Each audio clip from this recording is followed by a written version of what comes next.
আসসালামু আলাইকুম রহমতুল্লাহ। আজকে আমরা শিখব ১৭ নম্বর অঙ্কটি। তো ১৭ নম্বর অঙ্কর প্রশ্ন কি বলতেছে, 3 ঢাল বিশিষ্ট একটি রেখা -16 বিন্দু দিয়ে এবং এক্স অক্ষকে বি বিন্দুতে ছেদ করে।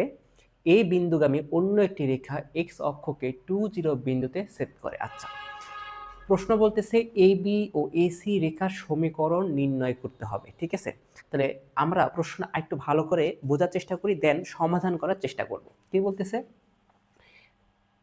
3 ঢাল বিশিষ্ট একটি রেখা, অর্থাৎ একটা রেখার ঢাল, আর ঢালটা কি এম, তাহলে এম ইকুয়াল 3, তাহলে 3 ঢাল বিশিষ্ট একটি রেখা -16 বিন্দু দিয়ে যায়।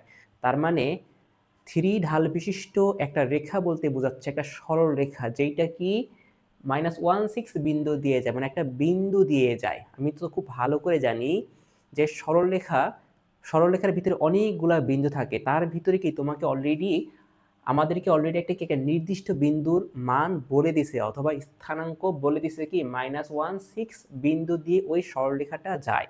আচ্ছা, তাহলে ওই একটা সরলরেখা যাচ্ছে, আর আমি তো খুব ভালো করে জানি এটাও যে একটা সরলরেখা এক্স অক্ষকেও স্পর্শ করে, সাথে কি ওয়াই অক্ষকেও স্পর্শ করে। তাহলে এখানে বলতেছে যে -16 বিন্দু দিয়ে একটা সরলরেখা যাচ্ছে এবং সাথে কি এক্স অক্ষকে বি বিন্দুতে স্পর্শ করে বা ছেদ করে, অর্থাৎ এক্স অক্ষকে সে বি বিন্দুতে ছেদ করে। তাহলে এতটুকু করার পরে কি বলতেছে তারপরে এ বিন্দুগামী অন্য একটি রেখা, তার মানে এ বিন্দু দিয়ে একটা রেখা গেছিল, 3 ঢাল বিশিষ্ট একটা রেখা গেছিল। তারপরে প্রশ্ন বলতেছে কি অন্য একটি রেখা, অর্থাৎ আমি যদি বলি যে এইখানে একটা বিন্দু আছে, ধরো আমি এইভাবে নিয়ে গেলাম, বললাম এইখানে একটা বিন্দু আছে, সেই বিন্দুর নামটা কি এ বিন্দু। ঠিক আছে, এখন কি বলতেছে পরেরটাতে এ বিন্দুগামী অন্য একটি রেখা, অর্থাৎ এইটার মান যে এ, এই বিন্দু দিয়ে মানে এই বিন্দু দিয়েই কি অন্য একটি রেখা এক্স অক্ষকে 20 বিন্দুতে ছেদ করে। ঠিক আছে, তার মানে আমি তো খুব ভালো করে এটা জানি যে যে কোনো সরলরেখা তোমার এক্স অক্ষকে এবং ওয়াই অক্ষকে ছেদ করে। আর অলরেডি তোমাকে বলে দিছে কি এক্স অক্ষের বি বিন্দুতে এবং এক্স অক্ষের কি সি বিন্দুতে ছেদ করে দুইটা রেখা। ঠিক আছে, তাহলে এখন প্রশ্ন বলতেছে আমাকে এ বি আর এসি রেখার সমীকরণটা নির্ণয় করতে হবে। আচ্ছা, এ বি আর এসি রেখার সমীকরণ আমাকে বের করতে হবে। আচ্ছা, তাহলে আমি প্রথমে কি লিখতে পারি, যেহেতু প্রথমে কি আমার সবকিছু বলে দেওয়া আছে, আমি এই কথাটা একটু লিখলাম যে দেওয়া আছে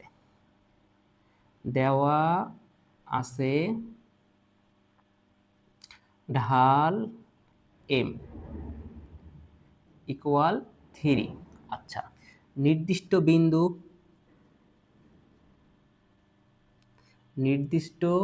বিন্দু আমি এক্স ওয়াই ইকুয়াল কি দিচ্ছি -1 আর 6। আচ্ছা, এইটা গেল। তারপরে কি বলতেছে বিন্দু দিয়ে যায়, আমি কি এটা বলতে পারি যে 3 ঢাল বিশিষ্ট এবং -16 বিন্দু দিয়ে যায় বিন্দু দিয়ে যায় এমন সরলরেখার সমীকরণ।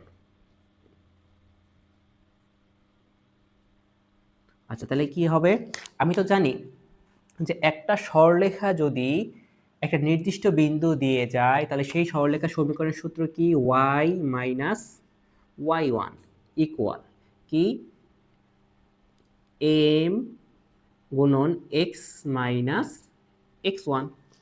তাহলে এখন আমি কি করব, দেখো এখানে আমি কি লিখছি x1, তাহলে আমরা একটু এখানে লিখবো কি এখন x1 y1। ঠিক আছে, তাহলে y মাইনাস y1 এর মান কত 6, m এর মান কত 3, তাহলে x এর মান কত, x এর মান তো থাকবে, আর x1 এর মান কত -1, তাহলে এই যে -1, তাহলে y minus 6 equal 3x plus 3। আচ্ছা, তাহলে y ইকুয়াল 3x প্লাস 3 + 6, তাহলে y ইকুয়াল 3x প্লাস 9। তাহলে এটাকে একটা সরলরেখার সমীকরণ। আমি কিন্তু বলতেছি না যে এ বি সরলরেখার সমীকরণ, এটাকে একটা সরলরেখার সমীকরণ। অর্থাৎ ধরে নাও যে এই সরলরেখার সমীকরণ, অর্থাৎ এই সরলরেখার সমীকরণ কত, y ইকুয়াল 3x প্লাস 9।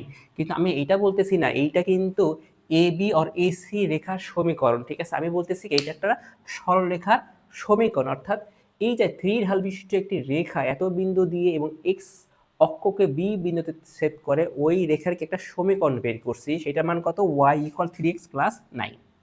আচ্ছা, এই রেখাটা আমি তো ভালো করে জানি এটাকে একটা সরলরেখা না।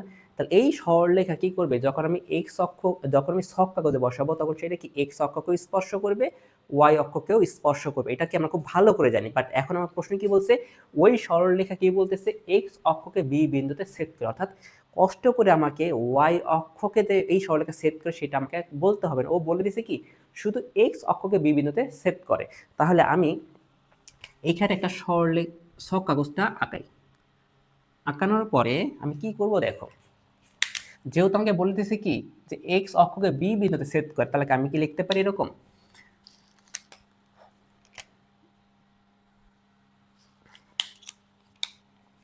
যে y ইকুয়াল 3x প্লাস 9 রেখাটি এক্স অক্ষের বি বিন্দুতে স্পর্শ করে। আচ্ছা, বি বিন্দুতে স্পর্শ করে অথবা ছেদ করে, অর্থাৎ আমি কি বলতে পারি, এক্স অক্ষকে যখন আমি বলি, যখন একটা ছক কাগজে একটা রেখা যখন এক্স অক্ষকে স্পর্শ করবে তখন কি জানি আমি, ওয়াই এর মান কত, ওয়াই এর মান হচ্ছে হলো 0। তাহলে আমি কত লিখতে পারি, ওয়াই ইকুয়াল 0। তাহলে এখন আমি কি করি, এই যে 3x প্লাস 9 ইকুয়াল 0, তাহলে 3x ইকুয়াল -9, তাহলে x ইকুয়াল 9/3, তাহলে x এর মান কত, -3। তাহলে এটা কি ছেদবিন্দুর স্থানাঙ্ক লিখতে হবে, ছেদবিন্দুর স্থানাঙ্ক। আচ্ছা, ছেদবিন্দুর স্থানাঙ্ক আমি কি বলতে পারি, এক্স ওয়াই ইকুয়াল -3 আর 0। আচ্ছা, তাহলে কি ওই যে এক্স অক্ষকে বি বিন্দুতে স্পর্শ করে সেই বি বিন্দুটার স্থানাঙ্ক কত, -3 এবং 0, ঠিক আছে। আচ্ছা, এখন দেখো কি বলতেছে, এ বিন্দুগামী একটি রেখা। আচ্ছা, তাহলে এই বিন্দুটা আমি একটা ছক কাগজ একটু বসাই দিই, ঠিক আছে। তাহলে কি বলতেছে, আমি তো জানি এটা কি, এটা হচ্ছে হলো এক্স এবং এটা হচ্ছে হলো ওয়াই। তাইলে কি বলতেছে, এক্স এর মান হচ্ছে -1 আর ওয়াই এর মান হচ্ছে কত, 6। আমি এখন যে কাজটা করি, আমি এখানে মানগুলা বসাই দিই। এটা হলো 1, এটা 2 3 4 5, 1 2 3 4 5, 1 2 3 4 5, 1 2 3 4 5। আচ্ছা, কি বলতেছে, -1 6। আচ্ছা, এখানে এক্স এর মান কত, -1, তার মানে বলতেছে কি, আমি তো জানি এইটা কি এক্স হচ্ছিল কি ধনাত্মক প্রান্ত আর এটা হচ্ছে কি ঋণাত্মক প্রান্ত। তাহলে ওয়াই হচ্ছিল ধনাত্মক প্রান্ত আর ওয়াই প্রাইম হচ্ছিল ঋণাত্মক প্রান্ত। এটা হলো কি মধ্যবিন্দু ও। আচ্ছা, তাহলে কি বলতে, -1, তাহলে এইখানে -1, তারপরে কি বলতে 6। তাহলে আমাকে গুনতে হবে, তাহলে কি 1 2 3 4 5, এখানে 6। তাহলে আমি ধরে নিচ্ছি এটা কি এ বিন্দু। তাহলে এ বিন্দুর মান কত, এ বিন্দুর মান হচ্ছে -1 6, এটা হলো এ বিন্দু। এখন এই বিন্দু দিয়ে তো একটা সরলরেখা যায়, এখন সেই সরলরেখা কিভাবে যায়, এখন সরল ধরো এখানে এই সরলরেখা কি এইভাবে যাচ্ছে না এইভাবে যাবে, সেটা হলো কথা। তার মানে এখন আমাকে তো বুঝতে হবে রেখাটা কিভাবে যাচ্ছে। তাহলে এখন এই রেখাটা আবার কি করছে, এই রেখাটা আবার কি তোমার এক্স অক্ষকে বি বিন্দুতে ছেদ করছে। অর্থাৎ বি বিন্দুর মান কত, বি বিন্দুর মান হচ্ছে -3 0। -3 0 যদি হয় তাহলে এই যে -3 এবং y এর মান কত 0, তাহলে কি -3 0 এইটা, তাহলে এইটার মান হচ্ছে হলো b ইকুয়াল -3 0। এখন আমি কি করব, এটা যোগ করব, ঠিক আছে। তাহলে কি হচ্ছে, এখন আমি যোগ করার পরে বুঝতে পারলাম এটা কি এ বিন্দু এবং বি বিন্দু। তার মানে কি এই যে সরলরেখা অর্থাৎ এই যে y ইকুয়াল 3x প্লাস 9 এই যে সরলরেখা, এই যে y সমান সমান 3x প্লাস 9 এই যে সরলরেখা, এই সরলরেখাটা এরকম, ঠিক আছে। আচ্ছা, এটা গেল। তাহলে আমি এটাকে কি বলতে পারি? এটা হলো এ বিন্দু, এটা বি বিন্দু। আমাকে কি করতে হবে? বলতেছে এ বি ও এসি রেখার সমীকরণ নির্ণয় করো। তাহলে আমি এখন একটা কাজ করতে পারি, এ বি রেখার সমীকরণটা আমি কি খুব সহজে এখন বের করতে পারি। কেন? দেখো, আমার এ বি রেখার যে সমীকরণ চাইছে সেইটা আমি বের করবো কিভাবে? দেখো, একটা সরলরেখা কি দুইটা বিন্দু দিয়ে যাচ্ছে না? এই একটা সরলরেখা, অর্থাৎ এই যে সরলরেখাটা কি আমার, আমি জানি একটা সরলরেখা কি অনেক অসংখ্য বিন্দু দিয়ে যায়, তার ভিতরে কি অলরেডি আমাকে একটা বিন্দুর মান তো বলে দিছিল, আর একটা কি বাই হিডেনে বলে দিছে কি বি বিন্দুতে স্পর্শ করে, বি বিন্দুর স্থানাঙ্ক পেয়ে গেছি। তাহলে একটা সরলরেখা যদি অসংখ্য বিন্দু দিয়ে যায়, তার ভিতরে যদি দুইটা বিন্দুর মান উল্লেখ করে দেওয়া থাকে, সেক্ষেত্রে আমি কি একটা সূত্র অ্যাপ্লাই করতে পারি। সেই সূত্রটা কি? y minus Y one divided Y one minus Y two equal x minus x one divided X one minus x two. এই সূত্র অ্যাপ্লাই করলে কি আমি মানটা পেয়ে যাচ্ছি। তাহলে আমি কি লিখতে পারি যে এ বি, এর কি এ বি রেখা, রেখা মানে কি? তাহলে এ বি রেখার সমীকরণ, ঠিক আছে। আচ্ছা, এ বি রেখার সমীকরণ কি? y minus Y one divided Y one minus Y two equal x minus x one. তাহলে x one minus x two, ঠিক আছে। তাহলে এখন আমি কি করব? এখন আমি মান বসাই, y minus and Y one যেটা খুশি সেটা ধরতে পারো। তাহলে আমি ওয়াই ওয়ান এটা ধরলাম, ঠিক আছে। তাহলে ওয়াই ওয়ান হচ্ছে হলো 0, তাহলে 0 মাইনাস ওয়াই টু এর মান কত এখন? 6, এই 6। এক্স মাইনাস এক্স ওয়ান এর মান কত? যেহেতু আমি কি করছি, এইটাকে আমি এক্স ওয়ান আর এটাকে আমি কি করছি এক্স ওয়াই ওয়ান ধরছি, তাহলে ওইটা কি এক্স ওয়ান এক্স টু এবং ওয়াই টু। তাহলে আমি কি বলতে পারি? এক্স মাইনাস এক্স ওয়ান কত? মাইনাস 3। তাহলে মাইনাস 3 মাইনাস এক্স টু এর মান কত? মাইনাস 1। তাহলে কি আসতেছে? Y minus 6 equal X plus 3, আর এখানে মাইনাস 3 প্লাস 1। তাহলে কি আসতেছে? Y minus 6 equal X plus 3, এখানে কাটাকাটি করলে মাইনাস 2। তাহলে এই দিকেও যদি আমি কাটাকাটি করি, তাহলে আসতেছে ওয়াই মাইনাস 3 ইকুয়াল, আচ্ছা তাহলে মাইনাস মাইনাস কাটা একবারেই কাটায় ফেলি, তাহলে কি আসতেছে? শুধু মাইনাস মাইনাস কাটা, এবং আর এইখানে যদি আমি 2 দ্বারা ভাগ করি তাহলে আসতেছে কত? 3। তাহলে এখানে আসতেছে এক্স প্লাস 3 নিচে 1, এখন করলে কত আসে? আর গুণ করলে ওয়াই ইকুয়াল 3x প্লাস 9। তাহলে এটা কি আমার হচ্ছে হলো এ বি রেখার সমীকরণ, ঠিক আছে। এখন আমি একটা জিনিস একটু বলে নিই, আমরা এখানে কি লেখা আছে? এ বি রেখার সমীকরণ, ঠিক আছে। এ বি রেখার সমীকরণ আমরা এই সূত্র অ্যাপ্লাই করছি। অনেকের কাছে মনে হতে পারে এ বি রেখার সমীকরণ মানে এ বি রেখার দূরত্ব, অর্থাৎ তুমি এরকম ভাবতে পারো যে এই রেখা আর এইখানে যে ছেদবিন্দু দুইটা আছে, এই ছেদবিন্দু দুইটার কি এটা যেহেতু কি এ এবং এইটা কি বি, তাহলে কি এই দুইটার হয়তো দূরত্ব তোমার কাছে চাইছে, এইভাবে তোমার মনে হতে পারে, কিন্তু আসলে না। এটা কি চাইছে? রেখার সমীকরণ। রেখার সমীকরণের সূত্র কি? এইটা। কারণ কি আমি জানি একটা রেখা দুইটা বিন্দু দিয়ে যায়, সেই দুইটা বিন্দু কিন্তু আছে। হ্যাঁ, এখন যদি তোমার প্রশ্ন যদি বলে এ বি এর দূরত্ব নির্ণয় করো, তখন তুমি কি দূরত্বের যে সূত্র, অর্থাৎ 11.1 যে সূত্রটা আমরা শিখছি, সেই সূত্রটা অ্যাপ্লাই করে এ বি এর দূরত্বটা আমরা খুব সহজে বের করতে পারবো। আচ্ছা, এটা গেল। এখন আসো তারপরে কি এসি রেখার সমীকরণটা বের করতে হবে। আচ্ছা, এসি রেখার সমীকরণ অলরেডি কি আমার একটা সরলরেখা কিন্তু একটা বিন্দু কিন্তু দেওয়া আছে, আর এখানে কি বলে দিয়েছে দেখো, এ বিন্দুগামী অন্য একটি রেখা। আচ্ছা, এ বিন্দুগামী অন্য একটি রেখা, তাহলে এ বিন্দু দিয়ে একটা রেখা যাচ্ছে, সেই রেখাটা কি করতেছে? এক্স অক্ষকে 20 বিন্দুতে ছেদ করে। 20 বিন্দু কোথায় আমি জানি, এই যে এটা হলো কি 20, এক্স এর ভ্যালু হচ্ছে +2 এবং 0। তাহলে এখানে আমি বলতে পারি এই সি ইকুয়াল টু 0। তাহলে এখন আমি কি করব? এই এ আর এই সি আমি যোগ করব। এখন দেখো আমি যোগ করলাম, তাহলে আমি কি বলতে পারতেছি যে এইখানে 2 0 মানে কি অলরেডি আমার কিন্তু বলে দেওয়া আছে, তাহলে আমি খুব সহজে কি আমি লিখতে পারি যে এসি রেখার সমীকরণ, এসি রেখার সমীকরণ কি, ওই যে এই সূত্রটা ইউজ করব আমি।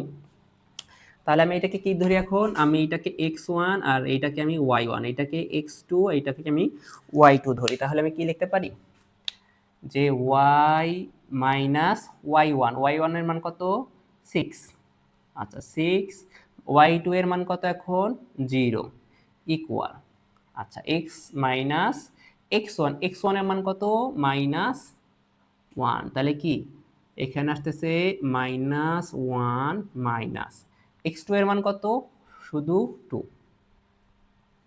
তাহলে y মাইনাস 6 আর এখানে আসতেছে x প্লাস 1, এখানে -1 মাইনাস 2, তাহলে কি আসতেছে y minus 6 equal x plus 1 এখানে -3। তাহলে এখন আমি কি করব দেখো, y মাইনাস 6 আর এখানে কি কাটাকাটি করলে কি আছে, এখানে 2 আর এখানে x প্লাস 1 ডিভাইডেড -1। এখন যদি আমি গুণ করি, গুণ করলে কি আসে দেখো, এই -1 এর সাথে এইটা গুণ করি তাহলে -y plus 6 equal 2x plus 2। তাহলে এখানে কি আছে -y equal 2x plus 2 minus 6, তাহলে -y ইকুয়াল 2x মাইনাস 4। এখন আমি কি করলাম, এখানে -1 দ্বারা উভয় পক্ষকে গুণ করলে কি হয়, y ইকুয়াল -2x প্লাস 4, এইটাই কি এসি রেখার সমীকরণ। তো আশা করি তোমরা এটা বুঝতে পারছো যে কি এ বি এবং এসি রেখার সমীকরণ চাইছে, সেই ক্ষেত্রে আমাকে কি করতে হবে, যে আমরা সূত্র সবসময় সূত্র শিখছি কি Y equal M X plus C, এই ফর্মেটে আনতে হবে। অর্থাৎ যে কোনো সরলরেখার সমীকরণকে আমার এই ফর্মেটে কি আনা লাগবে, Y equal M X plus C, এই ফর্মেটকে আমি কি আনতে পারছি। কিন্তু এখন প্রশ্ন কিন্তু একটাই, যেখানে কি চাইছে আমাকে এসি রেখার সমীকরণে এ বি অথবা এসি রেখার দূরত্ব না, দূরত্ব হলে 11.1 যে সূত্র আমরা শিখছি সেই সূত্র আমরা অ্যাপ্লাই করবো। আর এখানে বলতেছে কি রেখার সমীকরণ, এই জন্য কি Y equal M X plus এই রেখার সমীকরণটা আমরা এইভাবে বানানোর চেষ্টা করছি। এখন আসো আমরা খ নম্বর অঙ্কটা সমাধান করে। আচ্ছা কি বলতেছে, ত্রিভুজ এ বি সি এর ক্ষেত্রফল নির্ণয় করা। আচ্ছা এখানে আমাকে ত্রিভুজ এ বি সি এর ক্ষেত্রফল নির্ণয় করতে হবে। আমি খুব ভালো করে জানি আমাদের যে ছক কাগজে এইটা কি একটা বিন্দু, দুইটা বিন্দু, তিনটা বিন্দু, এই তিনটা বিন্দুই দেখা যাচ্ছে কি আছে। অর্থাৎ তাহলে আমাকে কি করতে হবে, ত্রিভুজ এ বি সি এর ক্ষেত্রফলটা আমাকে বের করতে হবে। আমি কিভাবে বের করবো দেখো, আমরা খুব ভালো করে জানি আমার কি ত্রিভুজের ক্ষেত্রফল বের করার একটা সাধারণ নিয়ম আছে এবং উচ্চতর গণিতের আরেকটা নিয়ম আছে। এখানে যেহেতু আমাকে কিছু বলে নাই, তাহলে আমরা যেইটা খুশি সেইটা আমরা বের করতে পারবো। এখন তুমি যদি তুমি যে সাধারণ গণিতের যে ত্রিভুজের যে সূত্রগুলো আছে ক্ষেত্রফল বের করার, ওই সূত্রগুলো যদি অ্যাপ্লাই করতে চাও সেক্ষেত্রে তোমাকে কি করা লাগবে, এ বি এসি এবং বিসি বাহুর দূরত্ব তোমাকে বের করতে হবে, তারপরে কি ক্ষেত্রফল বের করবা। একটু প্রসেসটা একটু কমপ্লেক্স, যেহেতু কি আমরা কতে করে আসছে কি বিন্দুগুলার স্থানাঙ্ক পেয়ে গেছি। আর উচ্চতর গণিতের এখন যে সূত্রটা আছে সেই সূত্রটা কি স্থানাঙ্কের উপর বেস করে আমি খুব সহজেই ক্ষেত্রফল বের করতে পারি। সেজন্য আমরা কি করব, স্থানাঙ্কের উপর বেস করে আমরা ত্রিভুজের ক্ষেত্রফলটা বের করব। তাহলে আমি কি লিখতে পারি যে ত্রিভুজ এ বি সি, তার আগে আমি একটু লিখে নিই যে এ ইকুয়াল, আচ্ছা এ ইকুয়াল হচ্ছে হলো -1 6, আচ্ছা বি ইকুয়াল হচ্ছে হলো -3 0, আর সি ইকুয়াল হচ্ছে হলো 2 0। এইটাকে আমি ধরবো হলো x1 x2 x3, ঠিক আছে। আচ্ছা তাহলে আমি কি লিখতে পারি, ত্রিভুজ এ বি সি এর ক্ষেত্রফল, আচ্ছা ক্ষেত্রফলের সূত্র কি, half x1 y1 x2 y2 x3 y3, আবার কি রিপিট x1 y1। আচ্ছা আশা করি এই সূত্রটা তোমরা ভালো করে জানো যে আমাদের কি ত্রিভুজের ক্ষেত্রফল অর্থাৎ স্থানাঙ্কের মান যদি দেওয়া থাকে সেক্ষেত্রে আমরা এই সূত্র অ্যাপ্লাই করে খুব সহজে ত্রিভুজের ক্ষেত্রফলের মানটা আমরা বের করতে পারি। আচ্ছা, এখন দেখো আমরা এই সূত্র কখনই অ্যাপ্লাই করব, ঘড়ির কাঁটার বিপরীত দিকের কথা চিন্তা করতে হবে। দেখা যাচ্ছে কি এর পর বি, বি এর পর সি আছে, ঠিক আছে? তাহলে আমি কি ঘড়ির কাঁটার বিপরীতে যদি ধরি তাহলে এ কে কি ধরছি, স্থানাঙ্কগুলোকে x1 y1, তাহলে বি কে কি ধরছি x2 y2, সি কে কি ধরছি x3 y3। যদি তোমার কাছে মনে হয় যে না আমি এইভাবে না, আমি c1কে এই সি বিন্দুকে x1 y1 ধরতে পারো, তাহলে অবশ্যই বি এ কে তোমার কি দিতে হবে x2 y2 দিতে হবে। যদি তুমি মনে করো আমি এই সি কে x1 y1 দিলাম, এ কে আমি x3 y3 দিব, তাহলে অঙ্ক হবে না, ঠিক আছে? আচ্ছা, তাহলে এখন আমি কি করব, এইটা সমাধান করব কিভাবে, হাফ গুণ, আমরা খুব ভালো করে জানি এইরকম করে কি হয় গুণ হয়। তাহলে আমি কি লিখতে পারি x1 y1 plus x2 y3 plus x3 y1। আচ্ছা, এখন আবার কি এইদিকে কি আসবে, সব গুণ হবে কিন্তু চিহ্ন হবে কি মাইনাস, তাহলে minus x2 y1 minus x3 y2 minus x1 y3। আচ্ছা, তাহলে কি আসতেছে হাফ x1 y2, তাহলে x1 y2 কোনটা, x1 হচ্ছে হলো -1, এই যে -1, y2 কোনটা, y2 হচ্ছে হলো এইটা, তাহলে কি 0, ঠিক আছে?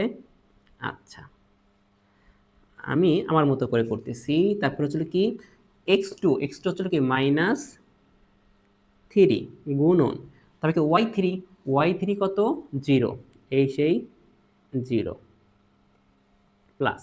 আচ্ছা, তারপরে কি x3 কত 2 গুণন x3 এর সাথে কি y1 কত, y1 হচ্ছিল 6, এই হলো 6। আচ্ছা, তারপরে কি x2 কত -3, এই যে -3 গুণন, তারপরে কি y1 কত x 6, তাহলে এই যে 6 মাইনাস, এখন কি x3, তাহলে x3 কোনটা, x3 হচ্ছে এইটা, তাহলে 2 গুণন y2 কোনটা, y2 হচ্ছিল 0, এই সেই 0 মাইনাস x1 কত -1, এই -1 গুণন y3 মান কত 0। তাহলে এখন কি করবো, আমরা ক্যালকুলেশন করবো, তাহলে হাফ -1 এর সাথে 0 গুণ করলে 0, আবার কি -3 এর সাথে 0 গুণ করলে কি হয় 0 হয়, তাহলে কি 0 প্লাস কত হয় 12 মাইনাস এখানে কত -18 হয়ে যাবে কত +18 মাইনাস 0 মাইনাস 0, তাহলে কত আসতেছে হাফ গুণন হচ্ছে হলো 30, কাটাকাটি করলে হচ্ছে হলো 15, তাহলে কি 15 বর্গ একক। এইটাই কি আমার ত্রিভুজ এ বি সি এর ক্ষেত্রফল।